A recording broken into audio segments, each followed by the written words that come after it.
Sir, இப்போ autism என்பது உடல் ரீதியான ஒரு குறைபாடா இல்லை மன ரீதியான ஒரு குறைபாடா? ஆட்டிசம் ஸ்பெக்ட்ரம் டிசீஸ்னு சொல்லுவாங்க, ஏஎஸ்டி அப்படின்ட்டு. அது ஒரு ஸ்பெக்ட்ரம். அது உண்மையிலேயே வந்து ஒரு குழந்தை இந்த அதோடைய சுற்றுச்சூழலுக்கு அடாப்ட் ஆகாமல் இருக்கிற மாதிரி தான் ஒரு நோயாக நம்ம பார்ப்போம். அது ரொம்ப நாள் கண்டுபிடிச்சி தான் டயக்னோஸ் பண்ணுறாங்க. 18 மாதத்துலேருந்து 24 மாதம் கழித்து தான் இந்த குழந்தைக்கு ஆட்டிசம் பார்த்தோன்னே தெரிஞ்சாலும் எடுத்தோடனே அதை சைக்காட்ரிஸ்ட் தான் அதை ஹேண்டில் பண்ணுறாங்க. அவங்க டயக்னோஸ் பண்ணுறதில்ல. அதுக்கு சில நேரங்களில் 18 மாதத்துலேருந்து 24 மாதங்கள் ஃபாலோ பண்ணி தான் அந்த டயக்னோஸ் வர்றாங்க. ஏன்னா எல்லாமே சேர்ந்து இருக்கணுங்கிறது இருக்கணும். பொதுவாக அந்த குழந்தைங்களுக்கு ஐ கான்டாக்ட் இருக்காது, நம்மளை பார்த்து பேசாது. இது வந்து மன ரீதியான ஒரு நோயினால இப்படி ரீதியான ஒரு நோய், மன வளர்ச்சிக்கான ஒரு நோய். அதனால தான் ஆட்டிசம் சைல்டு வந்து கிட்டத்தட்ட ஒரு 30 வயசு வரும்போது ஒரு 25 வயசு ஆளுக்குள்ள மன வளர்ச்சி இருக்கும். ஆனால் சின்ன வயசாக இருக்கும்போது அது ரொம்ப அதிகமாக காமிக்கும். வளர்ந்தவங்களை கண்டுபிடிக்கிறது கொஞ்சம் கஷ்டமாக இருக்கும். ஆனால் அவங்க தேர் ஸ்லோ டவுன் இன் அவங்களுடைய மைல் ஸ்டோன்ஸ்லாம் ஸ்லோ டவுனாக இருக்கும்.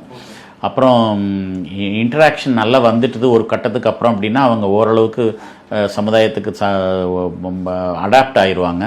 இல்லாதவங்க தனிமைப்படுத்து, அதனாலே அவங்க வேறு அது என்ன சொல்கிறது, எந்த தொழில் செய்ய முடியாமல் போகிறது அதெல்லாம் பார்க்குறோம். இப்போ பொதுவாக வந்து இந்த ஒரு நோயால் பாதிக்கப்பட்டவங்க எத்தனை நாளில் வந்து குணமடைவாங்க? நம்ம தமிழ்நாட்டில் இந்த நோயை குணப்படுத்துறதுக்கு நம்மள்ட்ட என்ன மாதிரி மெக்கானிசம்ஸில் இருக்குன்னு பார்க்குறீங்க டாக்டர்? இல்லை, இது வந்து இப்போ வந்து சைக்காட்ரிஸ்ட் இல்லாத ஊரே கிடையாதுங்கிற அளவுக்கு அவங்க இப்போ அங்கங்கே வந்துட்டாங்க.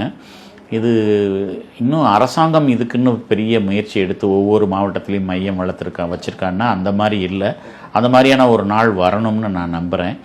ஏன்னா நிறைய பேர் வெளிநாடுகளுக்கு போகிறது காரணமே நெப்போலியன்லாம் போனது மாதிரி இந்த மாதிரி குழந்தைங்க வாழ்கிறதுக்கு வெளிநாடுகளில் வசதிகள் அதிகமாக இருக்குதுன்னு நம்ம வசதி இருக்கிறவங்க பண்ண முடியும். அதனால் இது எல்லா மாவட்டத்துலேயும் இது மாதிரி வரணும், மாவட்ட மையங்கள் வரணும்னு நம்ம வேண்டிக்கலாம் அரசாங்கத்துக்கிட்ட. அந்த அளவுக்கு இது ஒரு பின்தங்கி இருக்கிற ஒரு விஷயந்தான்.